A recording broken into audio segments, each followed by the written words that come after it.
Shavua Tov.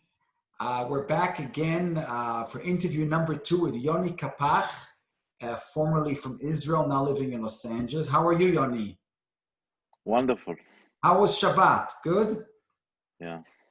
So I'm going to start this interview recapping what we discussed in the last interview. And I would like the listeners to know that hopefully from this interview, I'm going to go to my next video, which will explain why not to move to Israel. And a lot of the credit goes to Yoni. Yoni made me aware of what's going on in Israel, as he's been living there all his life and he's only a resident of the United States for the last few months. So recapping from the last interview, number 1, you mentioned in our last interview that you were a prisoner of the state of Israel for the past 20 years. This was in the form of tzav ikuv ordered by the government against you and other men undergoing divorce in an effort to prevent you and others from escaping your child support obligations. And therefore you consider yourself a refugee. Now, what you mentioned is the giving of the get was not a factor here. You gave the get in the government's decision.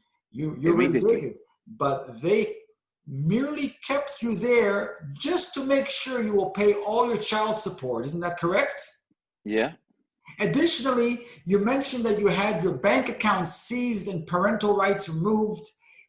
In Israel, there are no remedies for the endless false accusations hurled against men. You also mentioned that the business system is equally as corrupted as the civil courts. We also discussed that you labeled Israel a Nazi state due to their undemocratic and dictator-like behaviors, which is unparalleled with any other democratic countries. And lastly, you attribute these actions against men in Israel because of radical feminism that has taken over the Israeli government. Everything is correct, right, Yoni? This is what we discussed last time. So I'm going to ask you a few more questions today. I know that English is your second language and Hebrew is your main. So what I'll do is I'll say the question in English as best as I can. I'll say it in Hebrew. You answer how it is, what makes you feel comfortable, and I'll try to translate. So we'll make this very informal. The main thing is that the listeners should be able to understand everything, okay? Okay. I promise to improve. Okay, no problem. But in the meantime, I need some help, yeah. Yeah. Okay, so in today's interview, I would like to ask you if radical feminism in Israel has affected other matters besides divorce. How does radical feminism affect things in Israel? List me a few examples of how feminism is affecting Israeli society. Did you able to understand the question? Yeah. חוץ מענייני גירושין, איך פמיניזם גורם בעיות בישראל? Okay. So just I give you some example because I already write for myself some notes. So one woman, Miss Sapir Nisani, a left-wing journalist in Israel, she went into her mother's bedroom and poured boiling oil on her face. And that's the way how she killed her mom. But she was sentenced to 3 months in prison, which is amazing. The minimum sentence was because she's a left journalist. She's a well-known left journalist. Left-wing journalist. Left-wing, yeah. Mm-hmm. Okay, so second example. There is a woman who made murderer always claim in court they were sexually abused as a children. And this alibi get them less jail sentence, which is amazing. Each woman just have to say, I was abused, I was beaten, and etc. Another example, kindergarten teacher who beat children do not sit in jail for even 1 day, just because they are a woman. So Yoni, what you're saying is, in Israel, a pervasive problem is, if somebody's an offender, a criminal, and they happen to be a woman, they get off with almost no jail time because they're women. I understand. There is just one small jail in Israel for women. That's it. That's it. But if a man would pour the hot oil on the woman, how many years would he sit in jail? 20? Mhm. Wow. Easily. Yeah. Okay. All I right. can give you more examples if you want, but I think that the major idea is very understandable right now. Yeah, no, that's good. We have to keep the interview short because Zoom limits our time. So Yeah. I'll move on to my next question, Yoni. Okay. As you know, feminism is a movement that has spread across many continents. It's not only in Israel and not only in the United States, it's all over the world.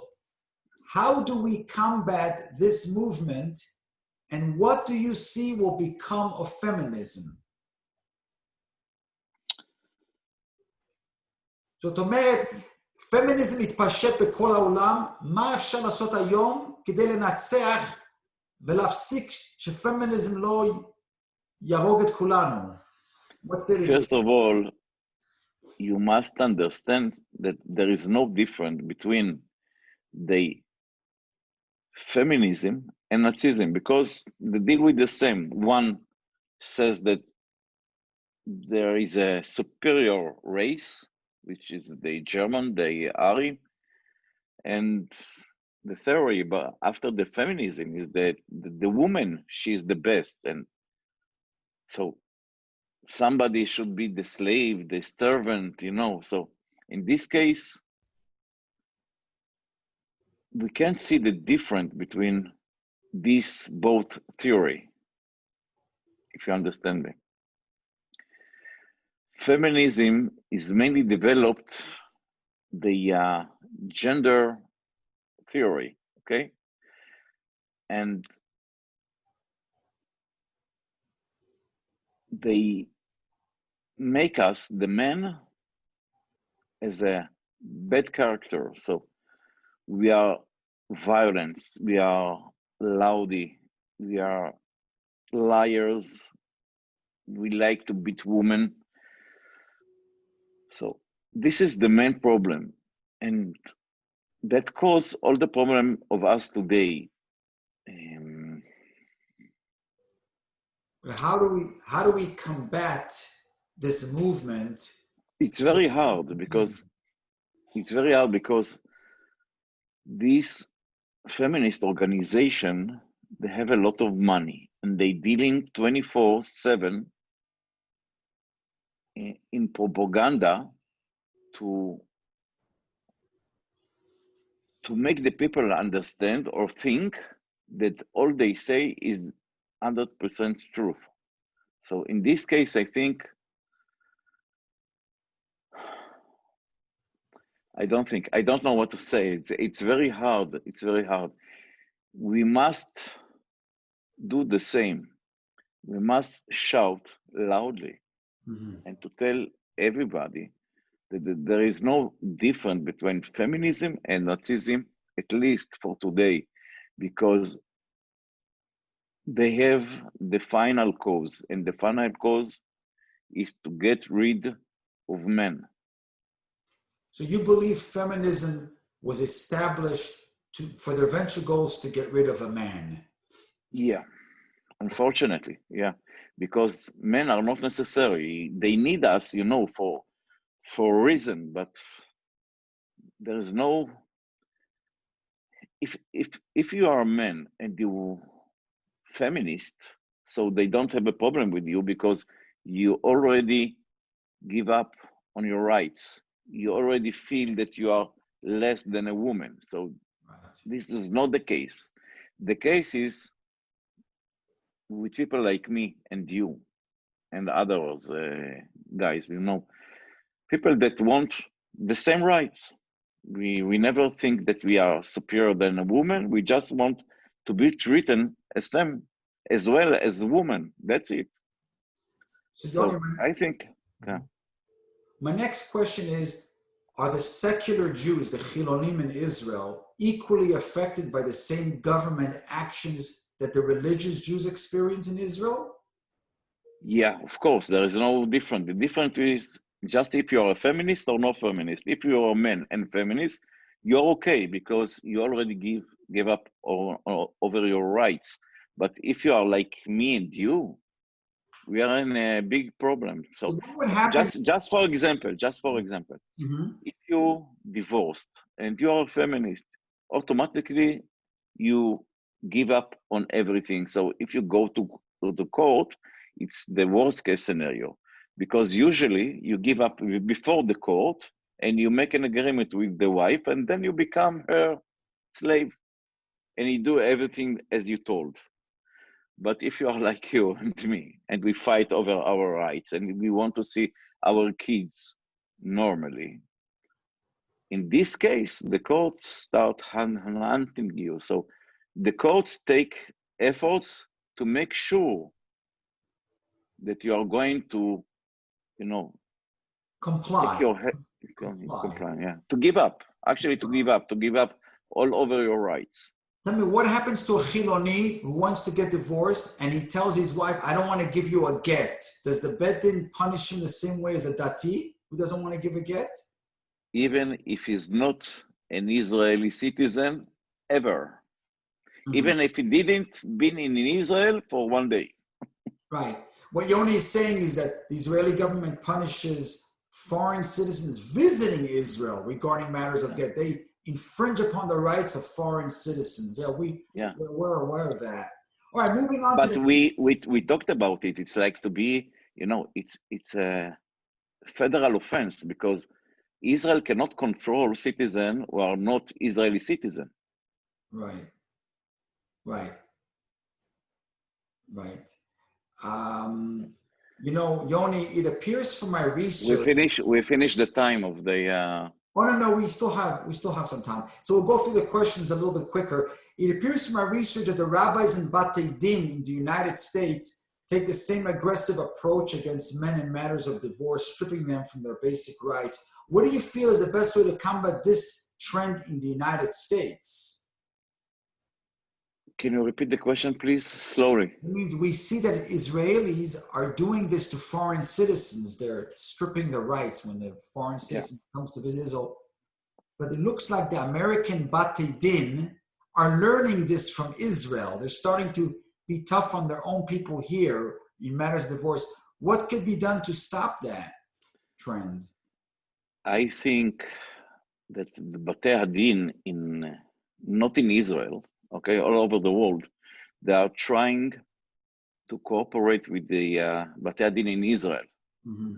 They doing it, to my opinion, because of money. Okay. Probably there's money that came from Israel all over the world Mm-hmm. because with the money they can control minds, as you know. So this is the exact problem. The solution is, to my opinion, is to make a lawsuit against Israel because they are acting like a pirates. Okay, they are doing crimes all over the world, and they are acting like a bully. So Yeah. Israel is not a world bully. Right. Israel is it's very small country, and I think that we can do something, some low steps to make sure that we are going to finish this problem. So I try to say it in Hebrew, okay? Yeah. You try to explain it. אם אנחנו נגיש תביעה משפטית, לדוגמה בארצות הברית, for example, we make a lawsuit in America, and we says that Israel making crime in American soil. I believe that the court here in the United States going to stop it. I believe that nobody tried to do it before. So what And you're saying, I show you a case. Israel has been doing this because nobody stopped them, and somebody has to start a lawsuit to stop them from their criminal activities. 100%. I told you and I show you that there is a Jewish guy from New Jersey, I think, that he went to the court because his wife kidnapped his daughter to Israel. And he get a decision from the court that order his wife to bring back the child. But the Israeli court refused to respect the law in the United States, and they declined it. They declined. Yeah.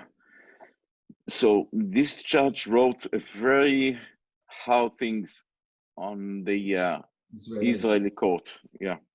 And The I American think that judge condemned the Israeli decision not to return the child that the mother kidnapped from the United States. And the couple was living in the United States. So the United States had jurisdiction, but Israel does whatever they want. Right.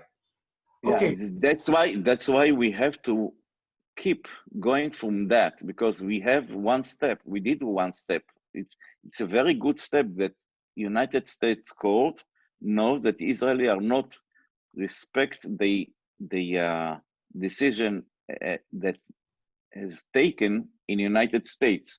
But in the opposite, you know that the state of Israel, they have an agreement with the United States to respect each other judgments.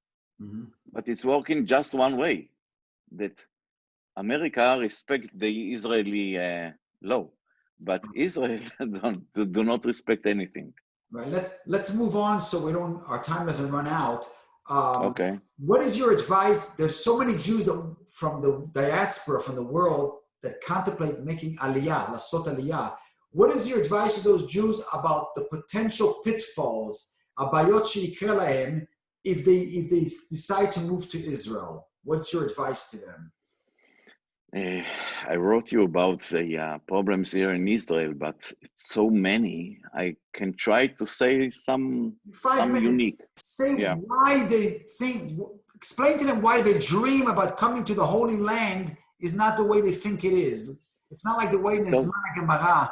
It's a different. Yeah, but the main idea is that Israel is not longer a Jewish state. It's not controlled by Jewish. It's not a Jewish state. Just for example, for the last year, the Jewish cannot celebrate the holidays as they used, because the excuse is the coronavirus, the COVID-19. But as you know, COVID-19 is all over the world. And all over the world, Jewish can do whatever they like, because nobody is going to prevent Jewish to celebrate the holidays or to do the tefillot, prayers, and etc. Yeah, just in Israel, they are not allowed, and police officer going to synagogues and punish the people and beating, and for me, it reminds me of the Nazis. Right. I can give you thousands of examples. Just to let you know that if you are a man, you are making an aliyah, it's something like suicide, because if you are a man in Israel, you have no rights, 100% no rights. Okay? Right. If you're going to Israel, they can take all your property and your money whenever they like, and nobody can do nothing against it.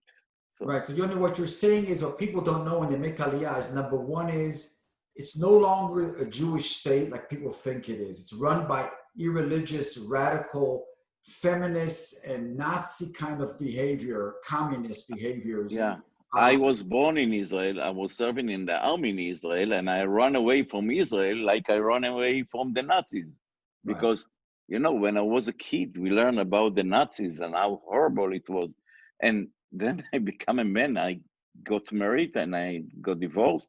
And then I felt the same things that happened just before 70, 80 years that the Nazis did to the Jewish. And now in Israel, in the Jewish land, they do the same crimes against me. And I stress to my viewers that you said clearly this has nothing to do with a get. You gave a get. They are Nazis in the fact that the minute you are going through a divorce, they prevent you from leaving Israel. So you should pay your child support payments. You have no rights to go visit Europe. You lose all your rights. The minute your wife, which is crazy, there's no democratic country in the world, even in the United States, a wife files for divorce, you have a right to visit out of state. They're not going to hold you back from leaving out of the country on a visit because you might not pay your child support. But Israel, on the basis of a question mark, in case you are will not pay, they will do a tzavikuv. It's ludicrous to think about that. So let's move on to the next question is, I understand that in Israel, over 200 men commit suicide. Can you touch upon that? Is that really true? And why are they committing suicide? I call it in a different way because to make a suicide, it's usually something that you do when you lost hope, okay? But before you lost hope, you are trying to get some help, okay? But when you divorced, you have no help because they are trying to bury you alive. They give you all the reason why to make suicide. So to call it a suicide in divorce issues, I think this is a mistake because this is a murder by a judge. The judge in Israel have license to kill and nobody make even one investigation about it. Yeah, so Yoni, the way I understand it, it's very simple. The Israeli courts put a tremendous financial burden on a divorcing father, more than in any other country in the world, where the man is left homeless. He has no money to feed himself or to start a new family, and they just give up, and they cannot leave. So they're basically You lose everything. You lose everything. You lose everything. They take you everything. They take from you everything. Then I must repeat on it, like the Nazis did exactly the same. They take your money, they take your bank, your credit cards, your visa, your proud, your dignity. They take everything from you. And I understand a very famous. They make you naked with nothing. I understand a very famous activist that you were close with, Gil Ronan, also committed suicide. Yeah. That means that even people that are strong, that are fighters for a cause, some of them give up and just commit suicide. They realize they cannot beat the system. It's very sad that the government of Israel is allowing it to happen. But according to what you're saying, it feeds the feminist cause. If a man commits suicide, they don't care. They love it. It's one less man in the world. It's very, very sad that the men feel trapped. And this is the point I want to tell our viewers.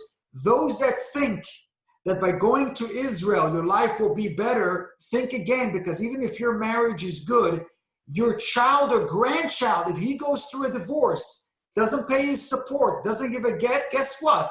Tell the audience, Yoni, if I'm right or wrong, they'll take revenge on the father and then the grandfather. It means you, as a parent, might not leave Israel, might have to pay the support, might go to jail if your child doesn't give a get or doesn't give support. Is that true? Yeah, I want to make it simple. You don't have to give a get. So if the wife says that you are not paying money, even you are in Israel, even if you didn't think ever to run away, they can go to your father and your mother and to take the money from them. So basically, people... This is a crime against humanity. What is the connection between me and my father? Why if I don't pay? Look, I'm the most bad person in the world, okay? I don't want to pay the child support because I'm an evil man, okay? What is the connection to my father? Why are they taking revenge? Why my sick father need to pay money to this lady? Why? Right. There's no reason. You know why it's happening in Israel? Because this is a hate crime. I told you, it's not about feminism. It's about Nazism. It's the same. But if I say in Israel that the feminism is Nazism, I might find myself in jail. And actually, I say it. I said it. I wrote it to my judge. I wrote to him, I make a compare test. I wrote to him. You compared him to a Nazi. That's what the Nazis did, and that's what you did. Right. Tell me, please, what is the difference between you and the Nazis? Right. He was shocked. He was shocked, and he took he decided to give me a fee, small fee. A penalty. Yeah, apparently. So he, for opening. Yoni, but I understand that the monies that they extract, there's some bribery. Somehow the Rabbanut or the other government, they take some of the money in their own pockets that they extract from people. Is that true? I believe so. Yeah, yeah, There's hanky-panky going on there with the yeah. monies. Just for example, your case, for example, the הרב הראשי, כן? הרב דוד לאו. The chief rabbinate, Davalau, yeah. How did he become a rabbi? His father was a rabbi, the same position. So it's like a king and the prince. When the king died, the prince going to be the king. Well, It's make no sense, and you know what? It's not even legit, right. because just for Marit Ain, you know what is Marit Ain? Marit Ain, the evil eye, yeah. Yeah, you can't do it because the Marit Ain, it's not kosher. It looks like you're handing your And son. yeah, and I have to tell you something more. Even if he said he's a very smart rabbi, Right. he's a very unique guy, and like his father, the king, the prince now is 100% ready to be the king, the new king in town, okay? Just for example, let's say it. So why this rabbi, which your wife, okay, she's from his family, why he didn't prevent himself to deal with it? Correct. He should have So recused himself. Yeah. it's not nigud inanim, it's something criminal Right. to do something to your family. Right. Let me recap to my viewers what's going on. If many of you have been watching my channel, in 2019, my mother, Zichron Levracha, passed away. We sent her body to be buried in Har HaZeitim, and David Lau, the chief rabbi, prevented her burial for several hours because he's related to my ex-wife Lana Ralbag. He's himself married to a Ralbag. Claims that he got a letter from a bezin in the United States, which happens to be Lana's first cousin, Arya Rabag, telling him not to bury. So you have two cousins from both sides of the Atlantic Ocean involved in a case that they shouldn't be involved in. This corruption. I left a get for Lana in 2008. She doesn't want to pick it up from Rabbi Gestetner, keeps on calling him multiple times, and he tells her what she needs to do. She doesn't do it. And Rabbi Lau ignores all of that and jumps into a situation that he had no authority to jump into. Clearly, it's criminal, doing this to a dead, deceased person, doing it to a foreign citizen, doing it in a case that doesn't belong to Israel. He doesn't care. Thank God at the end, he didn't get what he wanted. He tried to extort money. He and Rabbi Katz, his subordinate, tried to extort money from my brothers. They didn't give him a penny. Clearly criminal. So I know it firsthand. Case is well known. And just this week, ladies and gentlemen, another story was about to happen, the exact same thing. There was a very chashuv, a very special rabbi that was nifter. His name was Rabbi Chodesh. Big funeral in Yerushalayim. And all of a sudden, the rabbis, that the Rabbanut got a letter, an immediate letter from a woman to stop the funeral. Why? Because the guy who died, the Rabbi Chodesh, is the grandfather of her husband, and the husband didn't give her a get. And you know what the Rabbanut told her? Get lost. We don't do this to grandfathers, only to fathers. What kind of baloney is that? They can do it to whoever they want. The reason why they didn't do it is because he was a very chashuv, a very special man, and I'm glad they didn't stop his burial. They knew that the whole Yerushalayim would protest against it. But you see, the double standard of the Rabbanut, they decide what to do, when to do, who to do it. That's all it is. Isn't that correct, Yoni? That's all. Yeah, it depends who are you, because you're nothing, they're going to fight with you. But if you are a bigger rabbi with a very famous family, they are not going to deal with you because they're afraid, because you have a lot of power. That's all. Right. And I want the viewers to know that Yerushalayim, for thousands of years, has a tradition. You don't leave a dead body overnight not buried. It's prevented. It's not allowed. It's not allowed to. If You David must Lau, bury the same day. if David Lau would have, I don't even know if his threat would have held out, because nobody in Yerushalayim would allow him to do it. It's ludicrous to even threaten that. It's never been done. But, you can't stop the corrupt rabbis. So let's just, And I want the viewers to follow me on my next video where I will be talking about all the points learned from Yoni, but why not to move to Israel. It's very important to educate the public, to be aware, because you don't think you cannot fall into a trap there. You could, and it's devastating. Once you're stuck there, you cannot get out of it, and the United States will not come to your aid.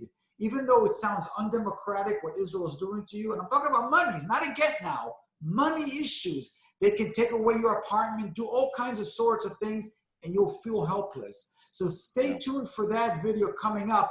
And I want to ask Yoni, the last question before we end this is, can you tell everybody now that you immigrated to the United States, what are your present goals of your life? What do you want to do? What do you want to accomplish? Okay, look, my goal today is to bring the attention of the world, and especially to the Jews, to bring the message that the state of Israel is a dangerous place to live. In fact, it is an illusion, a scam of soul. It's like a honey trap. Since the name, the state of Israel, is very confusing, because you think this is a Jewish state, but this is not a Jewish state anymore. And my goal is to bring these judges, these criminals with the black suit, to justice, not in Israel, in a real court, because in Israel, it's not a court, it's a circus. Yeah. I think, Yoni, the way I understand it, the only justice you have in Israel is the letters on top of the court that says Bet HaMishpat VeHaTzedek. But once you go into the court, there's no Bet HaMishpat VeHaTzedek. It's only in the shelet, in the sign. That's the only time you see Mishpat VeHaTzedek. Imagine to yourself that when you divorced, somebody came and tell you, you have no rights, go away from here. You are going to fight him. But they are smart. They are going, okay, let's go to court. Bring your applies, tell us what do you think, try to convince us. So you think this is a democratic process, but it is not a democratic process. They are deceivers. They lie to you. Right. And because you were educated since you born that this is a democratic state, you can't understand it easily. It's a process. Sometimes, for example, my parents, they cannot understand it, never. It's like, for example, if I tell you there is no God, of course you are not going to listen to me. Yeah. Because it makes no sense. If I tell you, if I tell my parents, look, the court is corrupted, they don't want to believe the court is corrupted. This is the problem. And that's why I said it's like a honey trap. They deceive you since the moment that you left your mom's belly. We are living now in Galut, and people don't understand that it's still Galut in Israel today. I think the reason why Jewish people fall prey to the state of Israel is because we are conditioned to believe Eretz Israel is where a Jew belongs. And it's true, Eretz Israel Kodesh, but Medinat Israel is not Kodesh. And the problem is, if I would tell people to move to the United States under a Nazi government, nobody would move to the United States. They only come here because under a democratic government, there's opportunities, but under a Nazi communist, it's a different country. That's what happened to Eretz Yisrael. I would estimate till about 1995, it was not a terrible place to live. It wasn't perfect, but now it's gotten worse and worse. And as you know, a lot of people cannot even visit Tel Aviv. What they see on the streets of Tel Aviv today, it's horrendous what goes on there. If you go to Tel Aviv, you can't understand this is a Jewish state because it's not look like a Jewish state. Right. It's totally, it's not a Jewish state. Most of the cities are not Jewish at all. Right. They look like the same place all over the world. Yeah. Yeah. It's very frightening. But I want to thank you for joining us. And on the second interview, so we can complete this and give people a better picture of what's going on in Israel. Do you have anything else to say before we conclude this interview? I hope that one day people will understand that what look like Nazi, act like Nazi, and doing things like Nazis, it's a Nazis. And it's not a shame to call somebody Nazi if he's Nazi, because it's something that we must shout loudly, because if not, nobody is going to listen to us. So Right. I believe that if we make enough, if we spend enough time to tell the people the truth about this big lie that we call it State of Israel, maybe we can save lives. I believe so, because since I start to fight against the State of Israel, when I understand that I have no human rights, I believe that I succeed to save lives, because people start listening, start fighting, start doing something else, because when you know what's going to be, when you know the truth, it's much easy to do things different. So I think all these programs are very, very important. Thank you so much for joining us today, and good work on and hope that you could save many lives and convince many people of the truths about the state of Israel. And Chazak Baruch and Shavua Tov to you. תודה, שבוע טוב. Thanks again. להתראות.